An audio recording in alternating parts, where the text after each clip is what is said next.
अब क्या है कि एक इलेक्ट्रॉन है हमारे पास यहां से मूव कर रहा है, इसका जो मास है वो m है और इसकी जो वेलोसिटी है वो v वेलोसिटी से क्या कर रहा है, मूव कर रहा है। और इसके दरमियान जो न्यूक्लियस और इलेक्ट्रॉन के दरमियान जो डिस्टेंस है उसको क्या कहेंगे हम, उसका रेडियस कहेंगे, इसका रेडियस फाइंड करेंगे।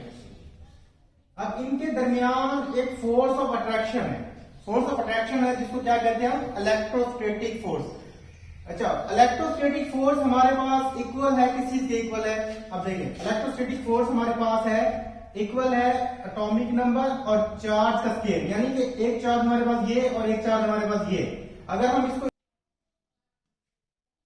अस्सलाम वालेकुम डियर स्टूडेंट्स, आई होप आप सब लोग खैरियत से होंगे, ठीक होंगे, मजे में होंगे, फिट होंगे, आप लोगों की जिंदगी बहुत अच्छे से गुजर रही होगी। अच्छा देखिए, हमने एक टॉपिक स्टडी किया था जो कि हमारे पास बोहर का एटॉमिक मॉडल था।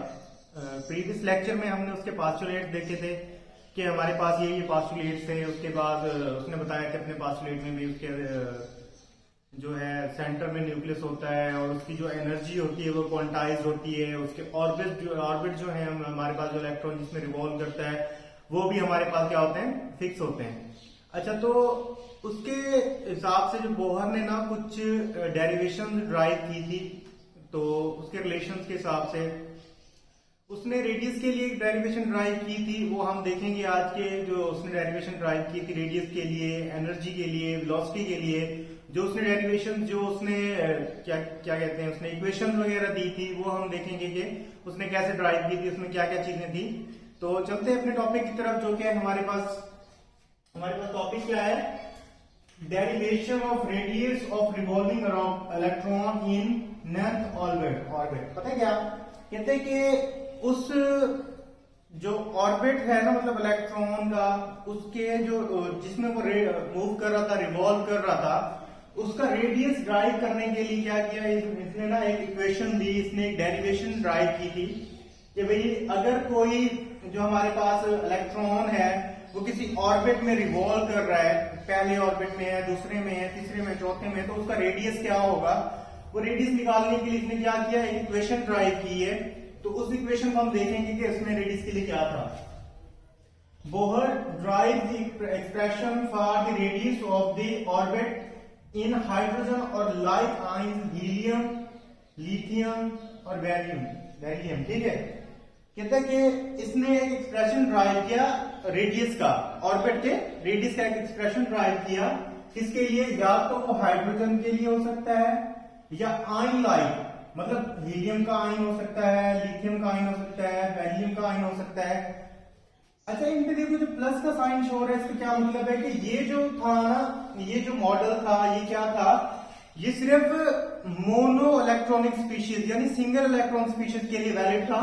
ठीक है, कैसे वैलिड था, अब देखें, हीलियम हमारे पास क्या होता है, हीलियम होता है हमारे पास, इसमें क्या होते हैं हमारे पास 2 4। इसका क्या मतलब होता है कि 2 प्रोटॉन है, इसमें 2 ही इलेक्ट्रॉन है, इसमें से एक इलेक्ट्रॉन क्या होता है, निकल जाता है, तो प्लस इस पे चार्ज आ जाता है। एक इलेक्ट्रॉन यहां से क्या होता है, निकल जाता है, इसीलिए प्लस। और यहां पे लिथियम से 2 इलेक्ट्रॉन निकल जाते हैं, बेरिलियम से 3 इलेक्ट्रॉन निकल जाते हैं, तो इसमें क्या हो जाता है, ये सिंगल इलेक्ट्रॉन स्पीशीज बन जाती है। तो इस तरह की जो है ना, उन पे वैलिड है। ठीक है, और इन तरह की जो आयंस है ना, इन पे वैलिड है ये बात। इसके लिए एक्सप्रेशन उसने दी थी, या तो हाइड्रोजन के लिए भी, इनके लिए भी ये जो इसने डेरिवेशन दी, जो रेडियस फाइंड किया था इसने, वो क्या था, वैलिड था। फॉर अ जनरल एटम, हम एक जनरल एटम लेते हैं, उसके लिए क्या कहता है, consider an electron of charge e. कहते हैं कि एक इलेक्ट्रॉन है जिसके ऊपर चार्ज क्या है, ई है, revolving around the nucleus having charge Zi। ठीक है ना, ये हमारे पास एक न्यूक्लियस है, इसके गिर्द ये रिवॉल्व कर रहा है, इसके ऊपर चार्ज कितना है, Zd+ या Zd। ठीक है, अब क्या होता है, Zd होता क्या है हमारे पास, हमें पता है Z क्या होता है हमारे पास, एटॉमिक नंबर होता है ना,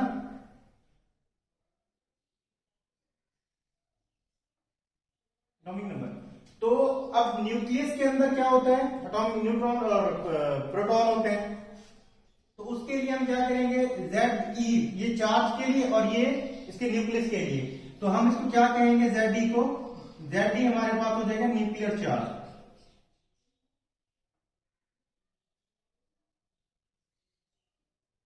अब से इसको हम क्या करेंगे, न्यूक्लियर चार्ज पढ़ेंगे, ठीक है। ये हमारे पास क्या है, एक न्यूक्लियर चार्ज है। तो अब क्या है कि एक इलेक्ट्रॉन है हमारे पास यहां से मूव कर रहा है, इसका जो मास है वो m है, और इसकी जो वेलोसिटी है वो v वेलोसिटी से क्या कर रहा है, मूव कर रहा है। और इसके दरमियान जो न्यूक्लियस और इलेक्ट्रॉन के दरमियान जो डिस्टेंस है उसको क्या कहेंगे हम, उसका रेडियस कहेंगे, इसका रेडियस फाइंड करेंगे। अब इनके दरमियान एक फोर्स ऑफ अट्रैक्शन है, फोर्स ऑफ अट्रैक्शन है जिसको क्या कहते हैं हम, इलेक्ट्रोस्टैटिक फोर्स। अच्छा, इलेक्ट्रोस्टैटिक फोर्स हमारे पास इक्वल है, किस चीज के इक्वल है, अब देखिए इलेक्ट्रोस्टैटिक फोर्स हमारे पास है इक्वल है एटॉमिक नंबर और चार्ज का स्केल, यानी कि एक चार्ज हमारे पास ये और एक चार्ज हमारे पास ये। अगर हम इसको ऐसे भी लिखना चाहें तो ऐसे भी लिख सकते हैं, electrostatic force is equal to हमारे पास है 1/4 epsilon naught r multiply Q1 Q2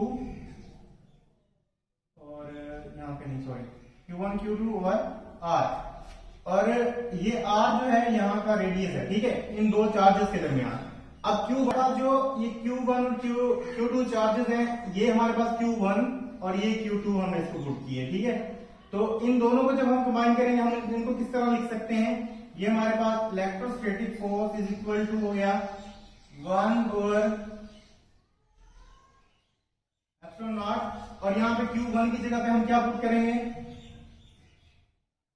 E, और इनके दरमियान मल्टीप्लाई का साइन है, या वैसे हम ये इसको क्या कहेंगे, ये तो मैंने सेपरेट करने के लिए ना, इनके बीच में डिस्टेंस है और इनके बीच में R है, रेडियस है, तो उसको चीज करने के लिए, ठीक है। अब हम क्या करेंगे, ZE, तो इस ZE को हम क्या कर सकते हैं, इस तरह नहीं लिख सकते क्या, ZE के इस तरह लिख सकते हैं ना, इस तरह। तो हमने क्या किया है, सिर्फ यही चीज पुट की है ऐसे, और ये R इधर आ जाएगा, सेम टू सेम क्या हो जाएगा, R ये हो गया। तो फाइनल इक्वेशन हमारे पास क्या आ जाएगी, यही वाली इक्वेशन हमारे पास आ जाएगी, ठीक है। तो ये किस तरह आया, आप लोगों को पता चल गया कि ये इस तरह आया हमारे पास कि ये वाला चार्जेस ऐसे हैं, ठीक है। हम बात कर रहे थे इसकी कि ये हमारे पास फोर्सेस ऑफ अट्रैक्शन है ना, दो चार्जेस के बीच में, मतलब ये हमारे पास पॉजिटिव चार्ज है, ये हमारे पास नेगेटिव चार्ज इलेक्ट्रॉन है, इनके बीच में फोर्सेस ऑफ अट्रैक्शन है, और इसके सेंटर में फोर्सेस ऑफ अट्रैक्शन को बैलेंस क्या कर रही है, सेंट्रीफ्यूगल फोर्स।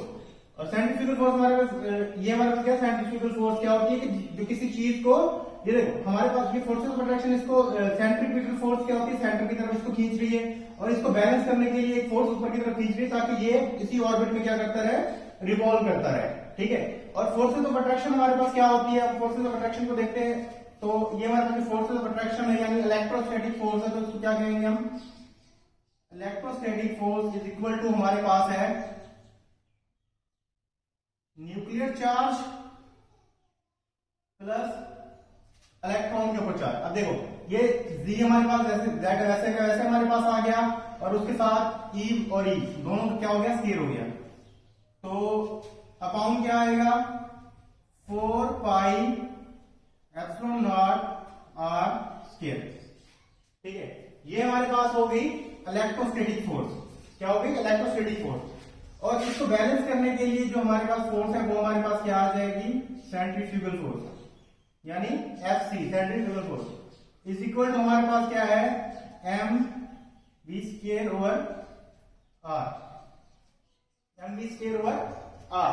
तो ये फोर्स इसको बैलेंस करने के लिए, यानी इलेक्ट्रोस्टैटिक फोर्स की अट्रैक्शन की फोर्स है, उसको बैलेंस करने के लिए जो फोर्स है हमारे पास सेंट्रीफ्यूगल फोर्स, ऐसी फोर्स होती है जो किसी भी बॉडी को अपवर्ड की तरफ खींच के रखती है, एक्सपेंड करके रखती है, किसी बॉडी को जो है ना अपवर्ड खींच के रखती है। ये इसको अंदर की तरफ खींच रही है ये फोर्स, और ये फोर्स इसको सेंट्रीफ्यूगल फोर्स इसको बाहर की तरफ खींच रही है, इसीलिए वो अपने एक फिक्स ऑर्बिट में क्या कर रहा है, रिवॉल्व कर रहा है इलेक्ट्रॉन, ठीक है। तो इसको बैलेंस कर सकते हैं। अगर बैलेंस कंडीशन देखें हम,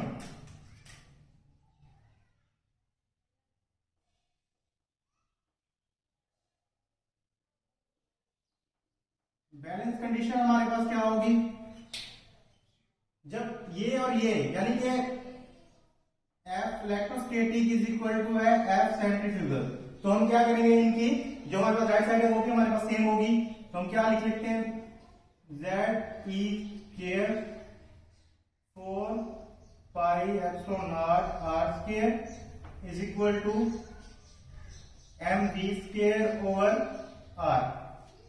ठीक है, तो ये हमारे पास रिलेशन, ठीक है, रिलेशन आ गया। अब क्या होगा कि हम अगर इनको वो करना चाहे, हमें चाहिए क्या, हमें रेडियस हमने फाइंड करना है, रेडियस ही फाइंड करना है ना, तो हम इसको इक्वेशन को अरेंज कर सकते हैं हम इसको। ये हमारे पास ऐसे यहाँ पे आके डिवाइड हो जाएगा और यहाँ से ये आर हमारे पास ऊपर मल्टीप्लाई हो जाएगा और ये सारी इक्वेशन यहाँ पे आ जाएगी। ठीक है, तो हम अगर इसको देखें तो क्या हो जाएगा हमारे पास जेड ई स्क्वायर, ये आर ऊपर आ जाएगा इधर। ठीक है, और ये वाली इक्वेशन हमारे पास क्या आ जाएगी, 4 pi epsilon naught r square m B square. अब क्या हो जाएगा, ये आर इस आर से कट जाएगा। ठीक है, तो हमारे पास ये जो इक्वेशन हो जाएगी, ये हमारे पास क्या हो जाएगी, अगर ये वाला हमने आर फाइंड करना है ना, तो आर को हम क्या करेंगे, आर हमारे पास यहाँ पे आ गया और इक्वेशन हम पूरी लिख लेते हैं। हमारे पास क्या हो जाएगी, z e square over 4 pi epsilon naught m B square. ठीक है, ये हमारे पास रेडियस की इक्वेशन आ गई, इस चीज की आ गई, रेडियस की इक्वेशन आ गई हमारे पास। इसको हम यहाँ पे लिख लेते हैं, साइड पे लिख लेते हैं। तो आर हमारे पास क्या है, r is equal to Z e square upon 4 pi epsilon naught m B square. ये हमारे पास आ गई एक इक्वेशन। तो हमने देखा कि रेडियस हमारे पास क्या है, रेडियस यहां पे हमने इक्वेशन राइट की थी, रेडियस हमारे पास क्या था, radius inversely proportion, radius is inversely proportion square root of velocity के, यानी कि वेलोसिटी के स्क्वायर रूट के इनवर्स रिलेशन में है हमारे पास यहाँ पे रेडियस। अच्छा, अब हम इसका जो रिलेशन है वो फाइंड करेंगे, किस चीज में हम फाइंड करेंगे, रिलेशन फाइंड करेंगे हम इन टर्म ऑफ ऑर्बिट्स, कि मतलब एक ऑर्बिट में, दूसरे ऑर्बिट में, तीसरे ऑर्बिट में उसका जो वो है कैसे है, मतलब कि उसकी जो रेडियस की स्पीड है, जो उसकी वेलोसिटी है, जो उसका रेडियस कितना होगा सेकंड ऑर्बिट के अंदर, उसके लिए हम क्या लेंगे, एंगुलर मोमेंटम की इक्वेशन, एंगुलर मोमेंटम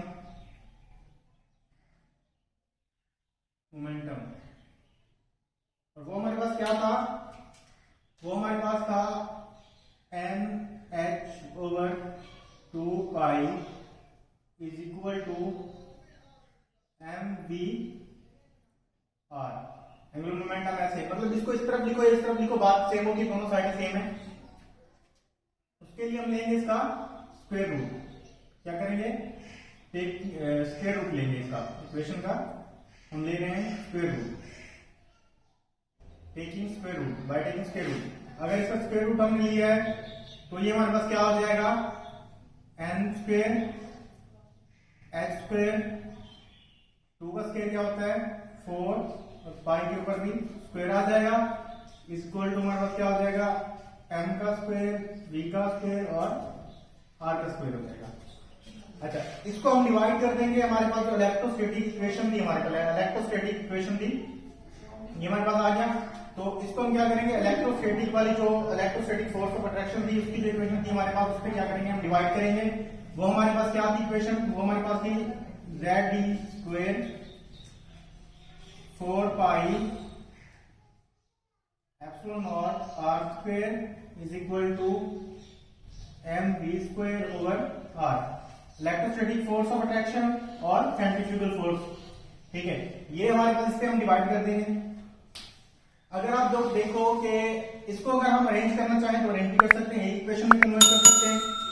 वो कैसे होगा, जो डिनोमिनेटर है वो क्या आ जाएगा, ऊपर आ जाएगा नोमिनेटर में, और जो यहाँ पे नोमिनेटर है वो क्या हो जाएगा, डिनोमिनेटर के पास आ जाएगा। ठीक है, इस तरह सिमिलरली यहाँ पे भी ऐसे होगा, ये इसके साथ आके मल्टीप्लाई हो जाएगा और ये यहाँ पे इसके नीचे जाके डिवाइड हो जाएगा।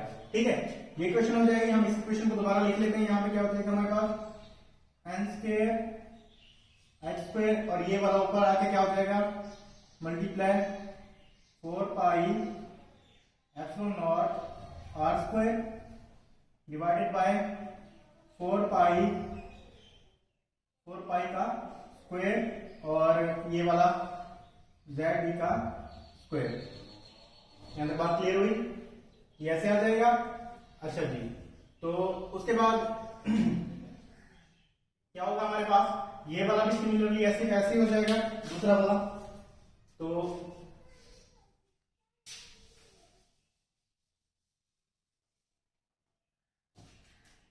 ये क्या हो जाएगा हमारे पास, इक्वल टू एम का स्क्वायर,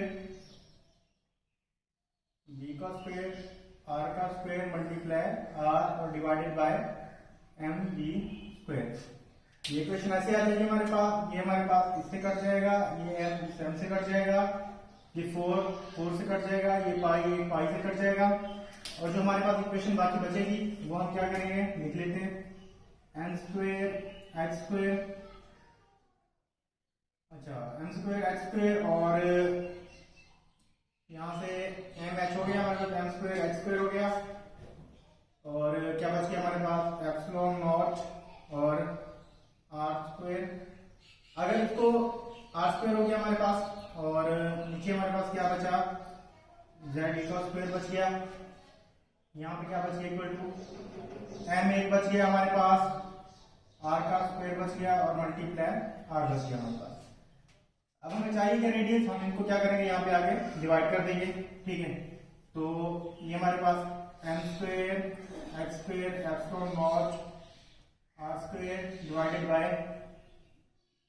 जेड का स्क्वायर एम आर का square is equal to r हमारे पास, ठीक है। अब देखिए ये आर हमारे पास यहाँ हिसाब से कट गया, और जो इक्वेशन हमारे पास आई वो इक्वेशन हमारे पास क्या आ गई, आर यानी रेडियस इज इक्वल टू है नंबर ऑफ शेल या नंबर ऑफ ऑर्बिट के स्क्वायर के, लेंथ कांस्टेंट के स्क्वायर के, परमिटिविटी ऑफ फ्री स्पेस के कांस्टेंट, ये सारी चीजें क्या हो गई हमारे पास, ये कांस्टेंट हो गई, नंबर ऑफ शेल हो गया, inverse divided by atomic nuclear charge plus charge on electron, ठीक है, ये और एम। अच्छा अब देखेंगे हमारे पास ये जो निकलता है रेडियस, ये हमारे पास कितना है, ये देखें। अब यहां से आप देखेंगे हमारे पास जो कांस्टेंट चीज है ना, वो हम उनको क्या करते हैं, अलग कर लेते हैं। अच्छा ये इक्वेशन हमारे पास क्या हो गई, ये हमारे पास एक सेकंड इक्वेशन आ गई,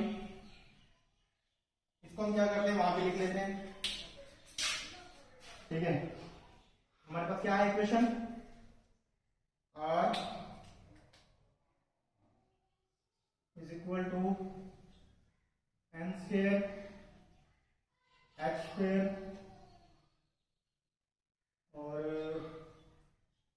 epsilon naught divided by z e square m।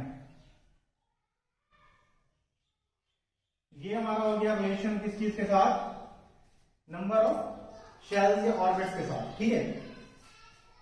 ये क्या हमारे पास नंबर ऑफ ऑर्बिट्स है, ये क्या हमारे पास एटॉमिक नंबर। अब देखिए हम यहां से क्या करते हैं, यहां पे हमारे पास आर आ गया, हम इनको क्या करते हैं, कांस्टेंट को अलग करते हैं। एच हमारे पास प्लैंक्स कांस्टेंट है, इसको हमने अलग कर लिया। ये परमिटिविटी ऑफ फ्री स्पेस, ये भी हमारे पास कांस्टेंट है। चार्ज दोनों के ऊपर सेम, इलेक्ट्रॉन के ऊपर हमारे पास सेम ही रहता है, चार्ज नहीं चेंज होता, और मैस भी इलेक्ट्रॉन का हमारे पास सेम ही होता है। तो हम क्या करते हैं, उनको हमने अलग ले लिया, और मल्टीप्लाई में हमने क्या ले लिया, n स्क्वायर ओवर z। बात क्लियर हुई यहां तक, n स्क्वायर ओवर z।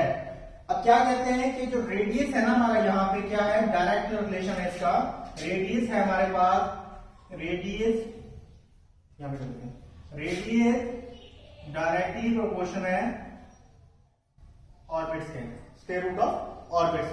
इसको क्या कहेंगे हम, n हमारे पास क्या है, इक्वल टू ऑर्बिट्स। यहाँ पे क्या है हमारे पास, n है, ये जो है हमारे पास n है, ऑर्बिट्स के इक्वल है। अच्छा यहां पे एक बात आती है कि अब देखते हैं,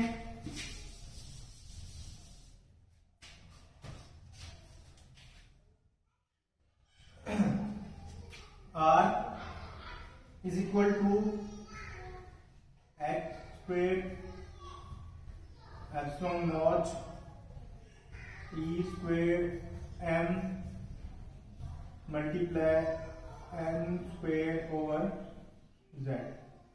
अब ये जो सारी वैल्यू है ना हमारे पास कांस्टेंट, मतलब Planck's constant, permittivity, charge of electron और मास ऑफ इलेक्ट्रॉन, इनको इन सबको हम अगर देखें तो हमारे पास R इज इक्वल टू हो जाता है 0.53 एंगस्ट्रॉम हो जाता है। ठीक है, angstrom multiply 10 to the power -10 और या इस तरह हम इसको लिख सकते हैं और मल्टीप्लाई n ओवर z। ठीक है, और इस तरह भी हम इसको लिख सकते हैं R is equal to 0.53 multiply यहां पर चलो multiply n square over z Armstrong. ठीक है, क्योंकि 1 आर्मस्ट्रॉन्ग होता है ना वो कितने इक्वल होता है 10 टू द पावर -10 के इक्वल होता है, क्योंकि रेडियस है तो हमने इस तरह इसका फाइंड करना है। अब देखो अगर हमारे पास ये क्या है, ऑर्बिट्स हैं, नंबर ऑफ ऑर्बिट्स हैं। अब फर्स्ट करें हम एक न्यूक्लियस की बात करें, ये हमारे पास पहला ऑर्बिट है, अगर इलेक्ट्रॉन हमारा यहां पे रिवॉल्व कर रहा है इसके साथ वेलोसिटी के साथ, इसका मास m है, इसकी वेलोसिटी v है और इसका यहां से रेडियस क्या है r है, इसके हिसाब से वो कर रहा है, तो यहाँ पे क्या होगा, नंबर ऑफ शेल्स यानी n इज इक्वल टू 1 होगा हमारा। अगर हम इसकी जगह पे 1 पुट करते हैं, ये देखें R is equal to 0.53 multiply 1 का स्क्वायर डिवाइडेड बाय z, और z हमारे पास क्या एटॉमिक नंबर, अगर हाइड्रोजन की बात कर रहे हैं H इज इक्वल टू 1 आ जाएगा, तो यहाँ पे नीचे भी हम क्या करेंगे 1 ही पुट कर देंगे। ठीक है, तो इसको हम आर्मस्ट्रॉन्ग में ले रहे हैं। अब क्या हो जाएगा, R is equal to 0.53 multiply अब n वाली जो पावर खत्म हो गई, इसको 10 रेज पावर -10 भी लिख सकते हो और आर्मस्ट्रॉन्ग भी लिख सकते हो। तो हमारे पास जो रेडियस है पहले शेल का, पहले ऑर्बिट का, वो कितना आ जाएगा, इतना आ जाएगा। हाइड्रोजन के नंबर 1 शेल का, पहले शेल का, हाइड्रोजन के पहले शेल का ऑर्बिट जो हमारे पास रेडियस है वो इतना निकल आएगा। और अगर इसके साथ हम बात करें सेकंड, ये हमारे पास न्यूक्लियस, ये हमारे पास फर्स्ट ऑर्बिट और ये हमारे पास क्या हो जाएगा सेकंड ऑर्बिट। ठीक है, अगर फर्स्ट करो इलेक्ट्रॉन यहां पे रिवॉल्व कर रहा है सेकंड में, वेलोसिटी v, मास m और रेडियस r के साथ सेकंड शेल में, फिर हम क्या करेंगे, इसकी जगह पे 2 पुट करेंगे। अगर इसकी जगह पे हम 2 पुट करते हैं तो हमारे पास क्या हो जाएगा, R is equal to 0.53 multiply 2 का square divided by number of atomic number, तो हाइड्रोजन का 1 ही है ना, एटॉमिक नंबर 1 है, तो ये हो जाएगा और इसका स्क्वायर क्या हो जाता है हमारे पास 4 हो जाता है, और इसको क्या देंगे हम 4 से मल्टीप्लाई कर देंगे, तो हमारे पास R is equal to 0.53 multiply 4 divided by 1। अब इसको निकालेंगे तो ये हमारे पास क्या हो जाएगा, हमारे पास n is equal to 2 orbit का रेडियस निकल आएगा। और इसी तरह अगर हम तीसरे शेल की बात करेंगे तो हम क्या करेंगे, यहाँ पे हम n की जगह पे n इज इक्वल टू 3 हो जाएगा, तो इसका हम अगर स्क्वायर लेंगे तो 9 हो जाएगा। और अगर चौथे की बात करेंगे तो n इज इक्वल टू 4 हो जाएगा, और उसका अगर हम स्क्वायर लेंगे तो 16 हो जाएगा, इसको 16 से मल्टीप्लाई करेंगे तो इतना हमारे पास में से इसका रेडियस क्या हो जाता है, बढ़ता जाएगा, इंक्रीज हो जाएगा। इसका मतलब है कि जितना हमारे पास इलेक्ट्रॉन न्यूक्लियस से दूर होता जाएगा उतना उसका रेडियस इंक्रीज होता जाएगा, उसकी क्या हो जाएगी, वेलोसिटी उसकी क्या हो जाएगी, कम होती जाएगी। और इन दोनों का आपस में क्या रिलेशन है, इनवर्स रिलेशन है, यानी कि रेडियस हमारे पास जो रेडियस है वो डायरेक्ट रिलेशन है हमारे पास किस चीज के, नंबर ऑफ ऑर्बिट्स के स्क्वायर रूट के और वेलोसिटी के इनवर्स रिलेशन है उसके वेलोसिटी के स्क्वायर रूट के। यानी कि अगर किसी का रेडियस ज्यादा होगा तो उसके नंबर ऑफ शेल ज्यादा होंगे और उसकी स्पीड क्या हो जाएगी, कम होती जाएगी। ये बात क्लियर हुई। अच्छा, सेकंड इक्वेशन हमने निकाल ली। यहाँ ये क्या हो गई हमारे पास, रेडियस इक्वेशन क्या होगी, रेडियस की इक्वेशन होगी। ठीक है, हमने रेडियस फाइंड कर लिया। अब हम इसकी करते हैं स्पीड फाइंड करते हैं, वेलोसिटी इसकी फाइंड करते हैं। ठीक है, ये हमारे पास वेलोसिटी क्या है,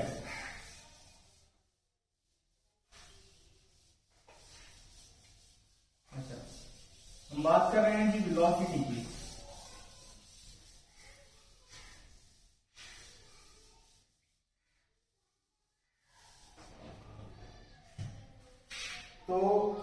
करें वेलोसिटी की, तो वेलोसिटी हमारे पास क्या होती है?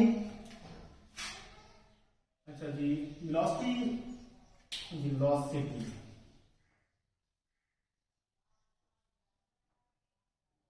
वेलोसिटी फाइंड कर रहे हैं nth ऑर्बिट की हाइड्रोजन के, ठीक है। तो हम जानते हैं हमारे पास क्या है, M V R, angular velocity, angular moment, angular velocity की बात होती है, M V R is equal to हमारे पास एन एच 2 पाई, ठीक है। आर की वैल्यू हम यहां पर पुट कर देते हैं, एम वी क्या हो जाएगा, n square h square epsilon naught z e का स्क्वेयर और एम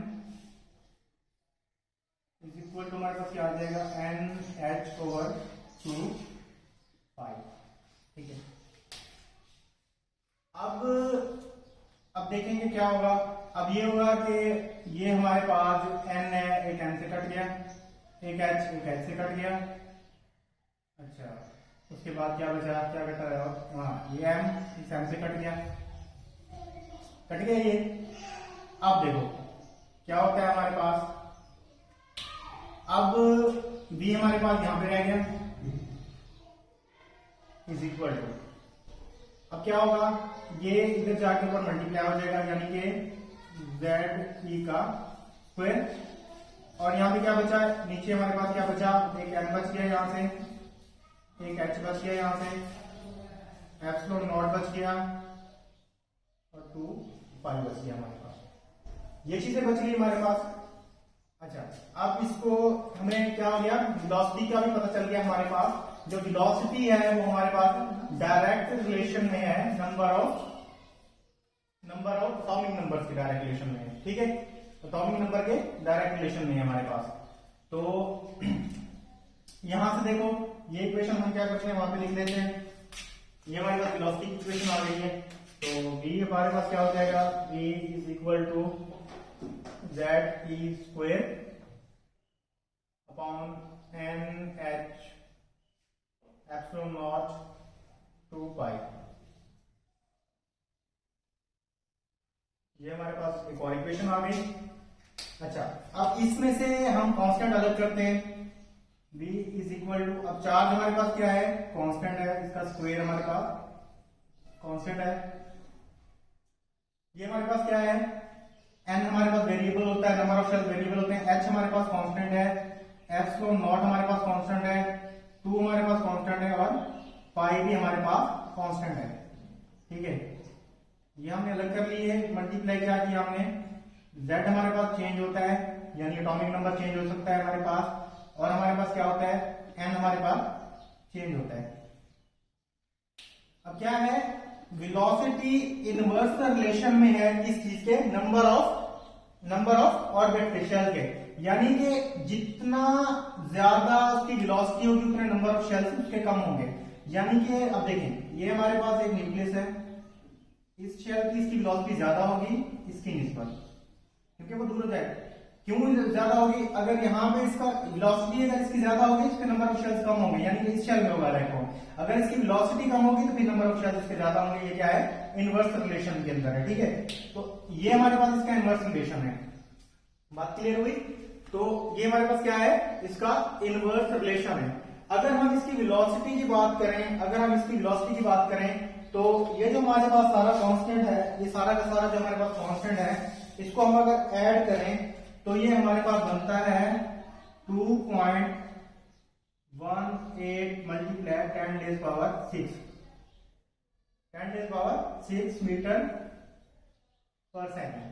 अगर हम इसको इस फॉर्म में लिखें, फर्ज करें v इज इक्वल टू हमारे पास 2.18 मल्टीप्लाई 10⁻6 और मल्टीप्लाई हमारे पास क्या हो जाएगा, z/n, ठीक है।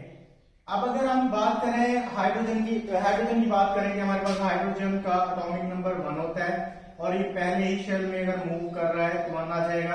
अगर यहाँ भी 1 पुट करेंगे तो वैल्यू हमारे पास यही आ जाएगी। इसको क्या करेंगे हम, वेलोसिटी इज इक्वल टू 2.18 मल्टीप्लाई 10⁻6 मीटर पर सेकेंड, बात क्लियर होगी। ये तो हो गई हमारे पास, अगर n हमारे पास n और h हमारे पास अगर यानी कि Hb इज इक्वल टू 1 है, यानी एटॉमिक नंबर 1 है हाइड्रोजन का, और नंबर ऑफ पहले ही ऑर्बिट में वो मूव कर रहा है, समझ आई। अगर हम क्या करें, नंबर ऑफ शेल्स बढ़ाते जाए, नंबर ऑफ शेल्स बढ़ाते जाए, यानी कि n इज इक्वल टू 2 हो जाए, n इज इक्वल टू 3 हो जाए, n इज इक्वल टू 4 हो जाए, तो फिर हम क्या करते जाएंगे, यहाँ पे 1/2 इज इक्वल टू 0.5 हो जाएगा। ऐसी बात होगी। अगर 1 इज इक्वल टू हमारे पास बात आ जाएगी 1 इज इक्वल टू 3 हो जाएगा, एटॉमिक नंबर सेम है, तो 3 पे बात करेंगे तो हमारे पास इक्वल टू क्या हो जाएगा 0.33 आ जाएगा। और अगर 4 की बात करेंगे 1/4 इज इक्वल टू क्या हो जाएगा 0.25 आ जाएगा। तो फिर क्या करेंगे हम, ये वाली पूरी की पूरी इक्वेशन, अच्छा ऐसे कर देते हैं, तो ये हमारे पास इसके हो गया। अगर हम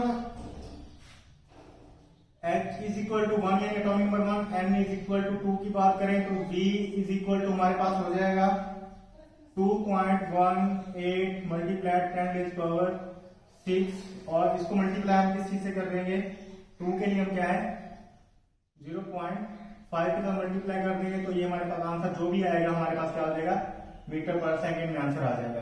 अगर B is equal to 2. H is equal to 1 और N इज इक्वल टू 3 की बात करें तो हमारे पास B is equal to 2.18 multiply 10 raise power 6, और इसको मल्टीप्लाई कर देंगे हम किसके साथ 0.33 के साथ, ठीक है। तो आंसर हमारे पास जो भी आएगा इसको क्या कर देंगे हम मीटर पर सेकंड में, तो ये हमारे पास सेकंड ऑर्बिट की वेलोसिटी निकल आएगी, थर्ड ऑर्बिट की निकल आएगी। और अगर हम H इज इक्वल टू 1 और N इज इक्वल टू 4 करते हैं तो हमारे पास क्या हो जाएगी, तो V is equal to 2.18 multiply 10 raise power 6 और मल्टीप्लाई हमारे पास क्या हो जाएगा 0.25, तो जो आंसर आएगा मीटर पर सेकंड में वो हमारे पास क्या हो जाएगी fourth orbit, third orbit, second orbit, और ये हमारे पास क्या हो जाएगी फर्स्ट ऑर्बिट की वेलोसिटी। यहां तक तो हमारे पास ये वेलोसिटी वाला टॉपिक कि हमने उसकी वेलोसिटी भी देखी, हमने उसका रेडियस भी देख लिया। अब हमारे पास एक रिलेशन आता है इसका एनर्जी का, कि अगर हम डेरिवेशन ऑफ एनर्जी की बात कर सकते हैं हम, ठीक है। तो डेरिवेशन ऑफ एनर्जी को हम देखेंगे, ठीक है। अब एक हमारा एक और इंपॉर्टेंट टॉपिक है derivation of energy. Derivation of energy, energy को जिसने ड्राइव किया कि किसी ऑर्बिट की जो एनर्जी है हमारे पास वो कितनी हो सकती है, तो हमें पता है कि हमारे पास जो इलेक्ट्रॉन है वो मूव कर रहा है, जो किसी ऑर्बिट में मूव कर रहा है, तो उसके में क्या होती है काइनेटिक एनर्जी होती है, और काइनेटिक एनर्जी इक्वल होती है 1/2mv², ऐसी होती है।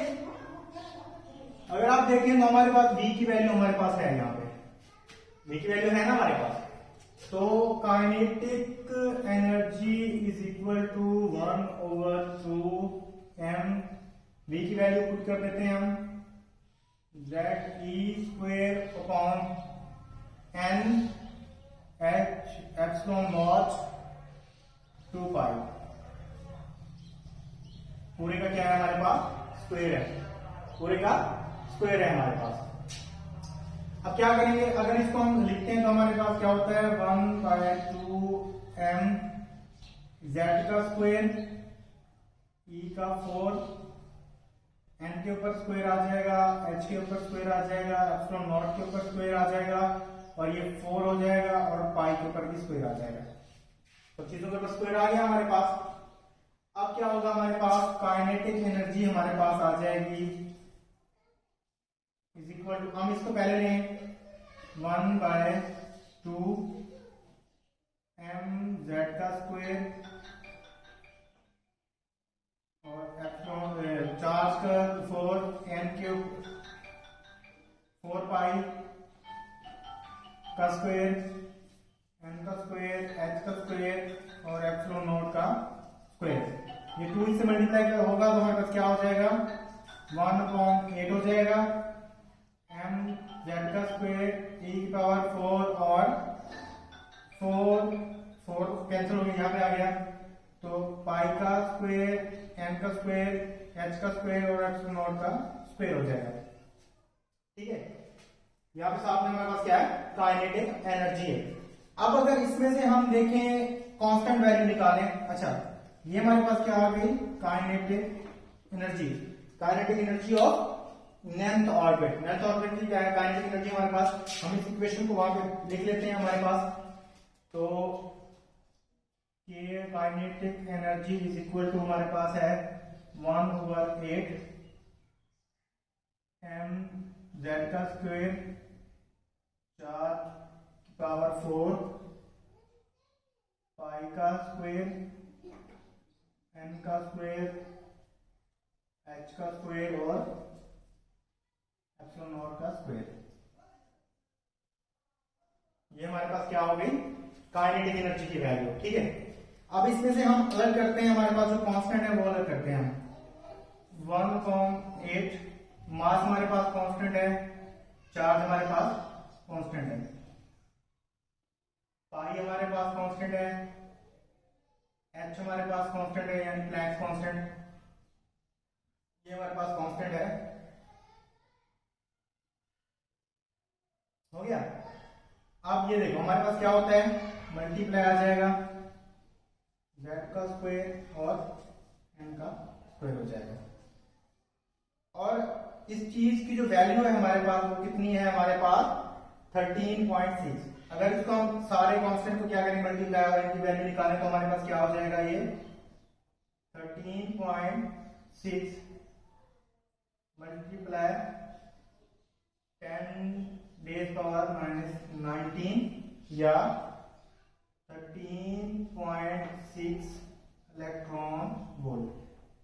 और एक इलेक्ट्रॉन वोल्ट, एक हमारे पास जो इलेक्ट्रॉन वोल्ट है वो इक्वल टू है 10⁻⁻19 के, 19 जूल के या 19 कॉलम के, इसके बराबर 1 इलेक्ट्रॉन वोल्ट। तो हम इसको इस तरह पुट कर सकते हैं।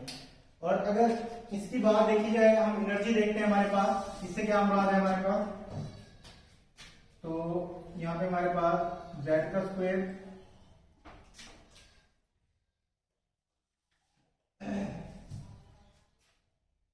z का स्क्वायर और n का स्क्वायर। ठीक है, हम एनर्जी देखते हैं ऑर्बिट्स की हमारे पास किस तरह होगी, हम ये वैल्यू पुट करेंगे। हमारे पास kinetic energy is equal to हमारे पास है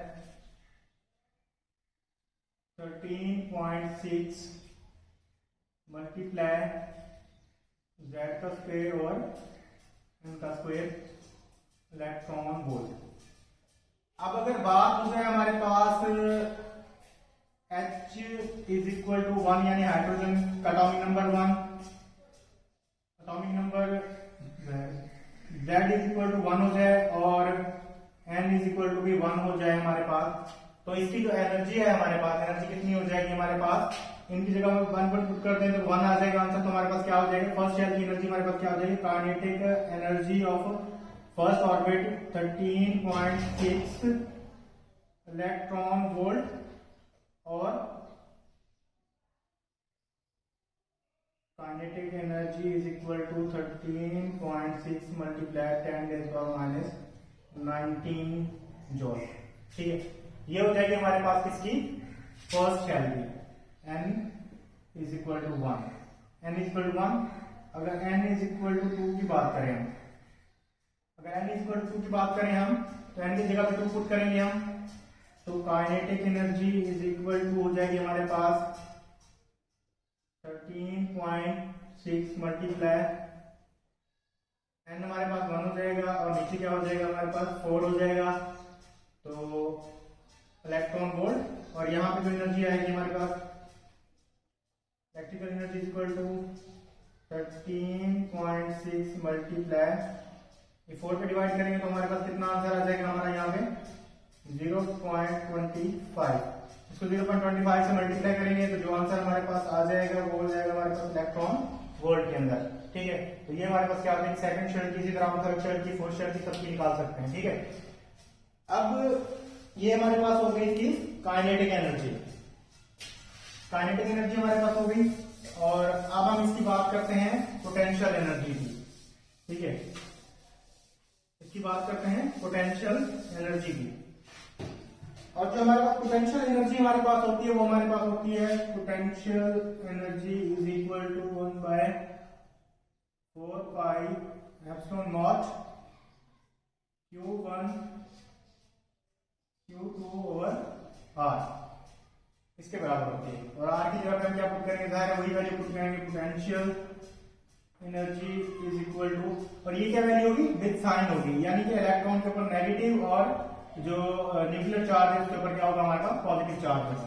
ठीक है, तो ये हमारे पास हो जाएगा, इनकी जगह पे ये क्या है हमारे पास E है और ये हमारे पास क्या है ZE है। तो हम क्या करेंगे, हमारे पास वैल्यू जो आएगी हम क्या पुट करेंगे, हमारे पास माइनस ZE का स्क्वायर ओवर 4πε0 R। बात क्लियर हुई? ये हमारे पास पोटेंशियल एनर्जी इक्वेशन। अब देखेंगे ये वाली वैल्यू और ये वाली वैल्यू हमारे पास करीब करीब सेम आ रही है। हम इसको क्या करेंगे, इसकी जगह पे हमारे पास R की वैल्यू हमारे पास है, तो हम इसकी जगह पे पुट करते हैं, हमारे पास potential energy is equal to minus ZE का स्क्वायर ओवर 4πε0 R की जगह पे हम पुट करेंगे ZE का स्क्वायर ओवर 4π, नहीं सॉरी ये वाली नहीं वैल्यू पुट करेंगे, ये वाली वैल्यू पुट करेंगे हम। तो n square h square ε0 ZE का स्क्वायर m, डिनोमिनेटर को जाके मल्टीप्लाई हो जाएगा, तो हमारे पास वैल्यू क्या आ जाएगी, potential energy is equal to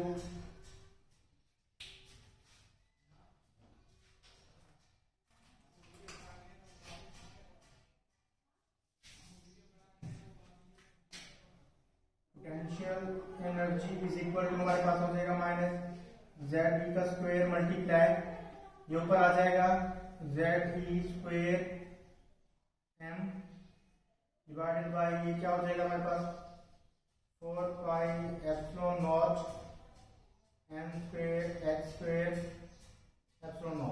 ठीक है, मल्टीप्लाई हो जाएंगे हमारे पास potential energy is equal to Z का स्क्वायर e की पावर 4 और m हो जाएगा हमारे पास 4πε0 का स्क्वायर हो जाएगा, n का स्क्वायर हो जाएगा, h का स्क्वायर हो जाएगा। अगर आप देखो तो ये वैल्यू और ये वैल्यू हमारे पास सेम आ रही है कि नहीं आ रही, आ रही है ना सेम हमारे पास। तो बस इसमें फर्क क्या है, हमारे पास 1/8 में, तो हम क्या करेंगे, इसको 2 से मल्टीप्लाई कर देंगे और 2 पे डिवाइड कर देंगे। ठीक है, तो हमारे पास आंसर क्या आ जाएगा, सेम आ जाएगा। तो ये वैल्यू हमारे पास क्या आ जाएगी, potential energy is equal to 1/8 लिखे या 8 अकेला लिख दिया हम नीचे डिनोमिनेटर में, तो बात एक ही होती है 1/8 m z का स्क्वायर और e की पावर 4, और ये क्या है माइनस में है हमारे पास। ठीक है, विद साइन है माइनस में। और दूसरा क्या है हमारे पास, नीचे हमारे पास क्या है पाई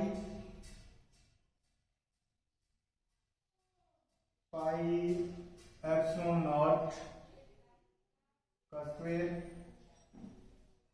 और m का स्क्वायर h का स्क्वायर।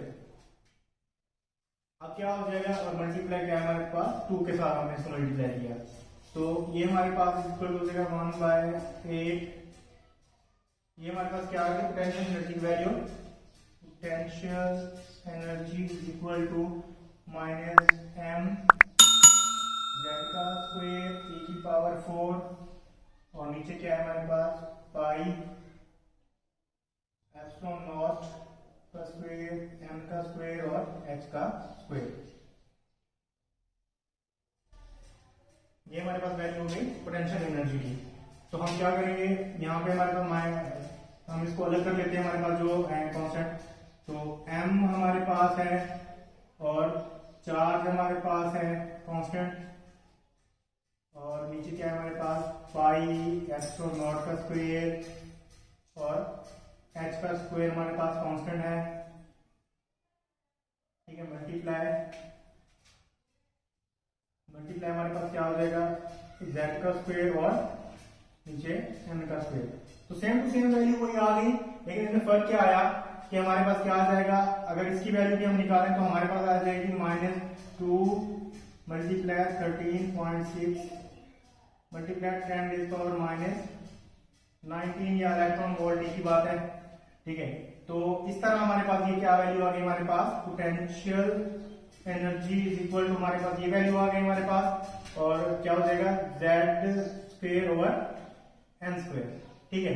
अगर इनकी जगह पे हम 1 1 पुट कर देते हैं तो potential energy is equal to -2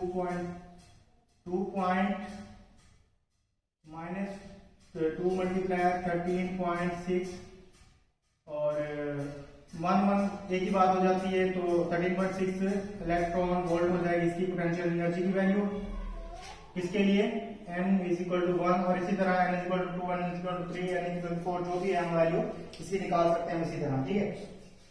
ये वैल्यू हो गई हमारे पोटेंशियल एनर्जी की। अब हम देखते हैं टोटल एनर्जी देखते हैं हम किसकी, टोटल एनर्जी देखते हैं हम, टोटल एनर्जी हमारे पास क्या होती है,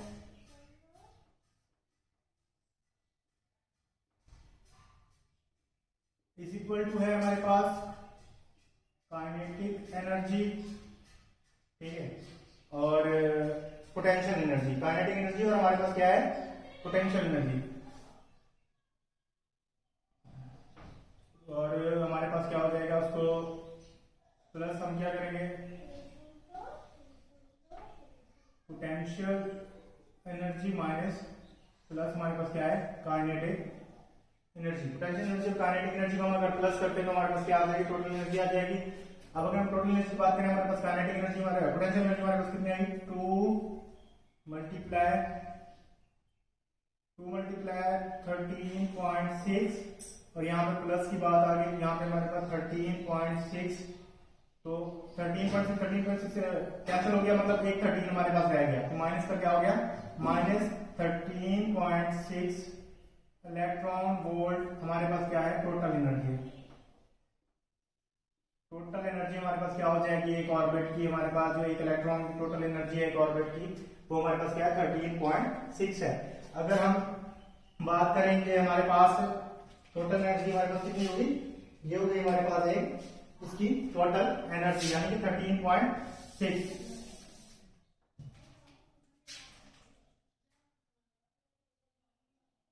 -13.6 मल्टीप्लाई 10⁻⁻19 और -13.6 इलेक्ट्रॉन वोल्ट है हमारे पास एनर्जी ऑफ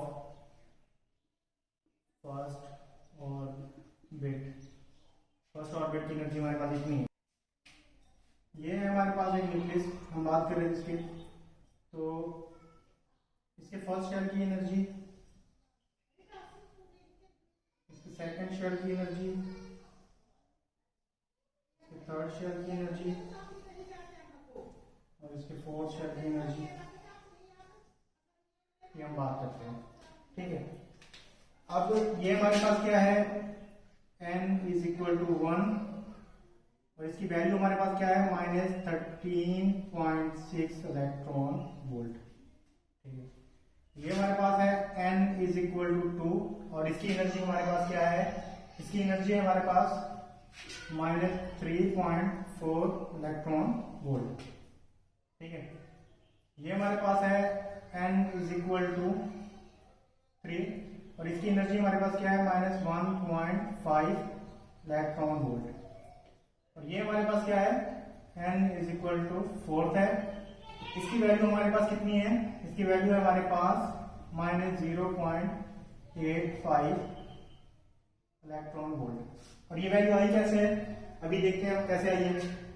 अब देखें हमने इक्वेशन ड्राइव की है, तो उस इक्वेशन से हम देखते हैं हमारे पास जो टोटल एनर्जी थी इज इक्वल टू थी हमारे पास -13.6 मल्टीप्लाई जेड का स्क्वायर ओवर एन का स्क्वायर। यही चीज थी हमारे पास, जेड का स्क्वायर ओवर एन का स्क्वायर। अगर इसकी जगह पे हम 1 पुट करते हैं, देखिए एन हमारे पास 1 है और जेड भी हमारे पास 1 है, तो वैल्यू हमारे पास क्या हो जाएगी, total energy is equal to -13.6 electron volt. क्योंकि हमने इनकी जगह पे क्या किया, अगर 1 का स्क्वायर 1 और नीचे भी 1 का स्क्वायर 1 आ जाएगा। कैसे, क्योंकि एन भी हमारे पास 1 है और हाइड्रोजन का एटॉमिक नंबर जेड भी हमारे पास क्या है, 1 है। इसकी क्या आ जाएगी वैल्यू हमारे पास, ये आ जाएगी। अगर टोटल एनर्जी की बात करें हम, टोटल एनर्जी -13.6, अब क्या है हमारे पास, एन जेड एटॉमिक नंबर तो हमारे पास क्या है, 1 है। एटॉमिक नंबर हमारे पास 1 है, लेकिन ऑर्बिट नंबर ऑफ शेल्स जो हमारे पास क्या है, इंक्रीज होते जा रहे हैं, इंक्रीज होते जा रहे हैं। तो इसका क्या मतलब है कि 1/4 करेंगे तो इस इक्वल टू हमारे पास आंसर कितना आ जाएगा, हमारे पास 3.4 इलेक्ट्रॉन वोल्ट आ जाएगा। ठीक है, अगर टोटल एनर्जी हम बात करें किस शेल की हमारे पास बात कर रहे हैं, n इज इक्वल टू, ये क्या हो जाएगा हमारे पास, n is equal to 1, n is equal to 2, n is equal to 3 की बात कर रहे हैं। ठीक है, n इज इक्वल टू 3 की बात करें तो हमारे पास -13.6 1 अपॉन, अब देखो 3 का क्यूब कितना होता है, 9 होता है। क्योंकि हम तीसरे शेल की बात कर रहे हैं, इसके ऊपर स्केयर आएगा तो हमारे पास क्या हो जाएगा, 9 हो जाएगी। अगर 9 इसको डिवाइड करेंगे तो ये आंसर हमारे पास कितना आ जाएगा, 1.5 इलेक्ट्रॉन वोल्ट आ जाएगा। ठीक है, और अगर हम बात करें फोर्थ ऑर्बिट की, total energy of fourth orbit is equal to हमारे पास क्या हो जाएगा, -13.6 1 upon 16 is equal to 0.85 electron volt. ठीक है, ये हम किसकी बात कर रहे हैं, n इज इक्वल टू 4 की। तो इस तरह आप लोगों को पता चल गया होगा कि जैसे जैसे हम ऊपर की तरफ जाते जाते हैं, ऊपर की तरफ जाएंगे, न्यूक्लियस से बाहर की तरफ जाएंगे, तो एनर्जी लेवल क्या होगा, इंक्रीज होता जाएगा, इंक्रीज होगा, एनर्जी क्या होगी, इंक्रीज हो जाएगी, बढ़ती जाएगी। अब देखिए यहाँ पे 13 को देख के कंफ्यूज नहीं होना आप लोगों ने, ये 13 का मतलब क्या है, 13 का मतलब ये माइनस में, माइनस का मतलब है इसकी एनर्जी जो है सबसे कम है और इसकी एनर्जी सबसे ज्यादा है। और इसी तरह अगर हम इनफिनाइट की बात करें, अगर टोटल एनर्जी इनफिनाइट यानी कि जो न्यूक्लियस से बाहर आ जाए, टोटल एनर्जी एट इनफिनाइट क्या हो जाएगा, -13.6, तो 1 अपॉन 0 हो जाएगा। तो 0 का मतलब 0, इसको 0 से मल्टीप्लाई करेंगे तो हमारे पास 0 इलेक्ट्रॉन वोल्ट आएगा कि एनर्जी उसकी खत्म हो जाएगी, वो न्यूक्लियस से बिल्कुल ही बाहर चला जाएगा। तो ये हमारे पास एनर्जी का कंसेप्ट था। ये हमारे पास सारे फार्मूलेज हैं, शॉर्ट के अंदर आप लोगों को बता सकते हैं, एमसीक्यूज में भी आ सकते हैं, सब चीजों में आ सकते हैं। तो ये हमारा डेरिवेशन थी, हमारे पास डेरिवेशन ऑफ रेडियस की डेरिवेशन हमने देखी, रेडियस को निकाला, रेडियस उसका मालूम किया, उसकी वेलोसिटी हमने देखी, उसकी स्पीड कितनी है। उसके बाद हमने देखा कि इसकी एनर्जी कितनी है, पोटेंशियल एनर्जी उसमें कितनी होती है, काइनेटिक एनर्जी उसमें कितनी होती है और टोटल एनर्जी हमारे पास कितनी होती है।